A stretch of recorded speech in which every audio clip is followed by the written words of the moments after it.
vous voulez sans doute la parole. Alors moi, je serais un peu plus radical que François Boulot. Voilà, alors je sais, parce que je pense qu'en fait le changement viendra à l'extérieur. Je ne pense pas en fait qu'un parti politique, notamment à la France Insoumise, que tout le monde pense à la France Insoumise, pourra changer le système. Alors la seule chose en fait, c'est qu'il faut être patient, parce que quand on regarde l'histoire, allez, on va prendre 1789, hein, puisque c'est la prise de la Bastille. Le monarque, il est tombé. On a coupé la tête au monarque, hein, comme dirait mon ami Richie Thibault, en 1792. Donc une révolution, en fait, ça s'apprécie sur plusieurs années. Quand vous prenez l'autre exemple de la Commune, 1871, le grand changement, en fait, il est venu en 1875, avec la Troisième République. Concernant le mouvement des Gilets jaunes, qui est quand même, puisqu'on est encore là, vous vous rendez compte qu'au bout de 6 ans, on est encore en train de débattre, en train de discuter. Donc c'est quand même formidable.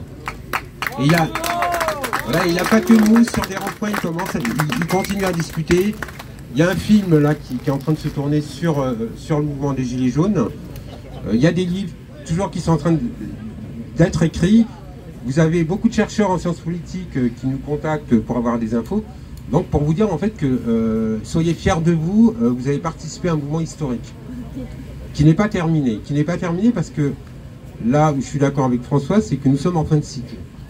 En fait, la Ve République, je pense, 2027 et 2028, ça sera terminé.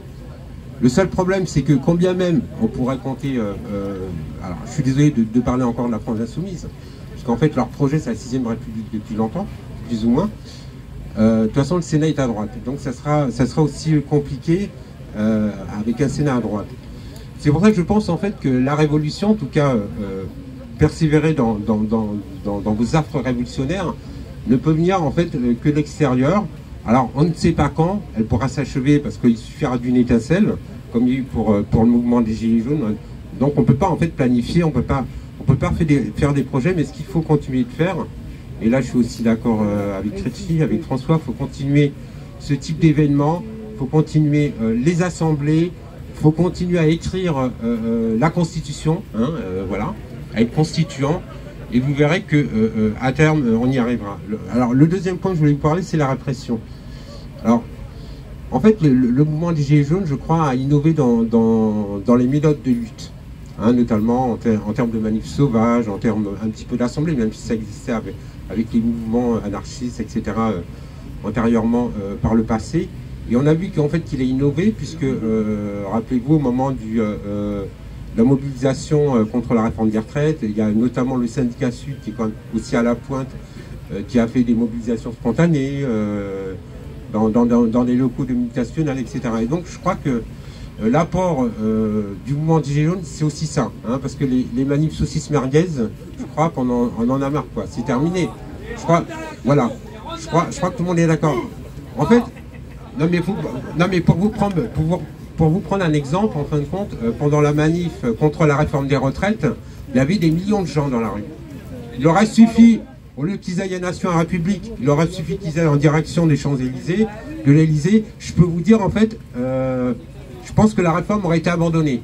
Voilà, donc il faut aussi, en fait, que les syndicats qui, évidemment, nous ont permis d'avoir des acquis sociaux, etc., il faut aussi peut-être qu'ils changent leur méthode de lutte.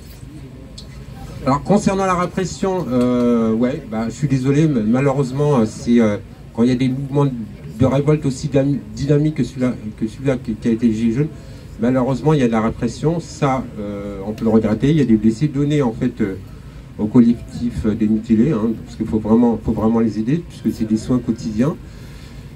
Mais je crois que malheureusement ça fait partie de tous les mouvements d'émancipation, de tous les mouvements de révolte. Et malheureusement, si en fait on se dit on va pas manifester parce qu'il y a de la répression, parce qu'on va être amendé, parce qu'on va aller en garde à vue, on ne fera plus rien. Mais soyez gilets jaunes, parce qu'il y a aussi un esprit qui a été influé, pardon. Voilà, c'est tout ce que je voulais vous dire. Alors il y a peut-être certains qui veulent prendre la parole. Tu veux prendre la parole, non? Qui veut prendre la parole? Jérôme?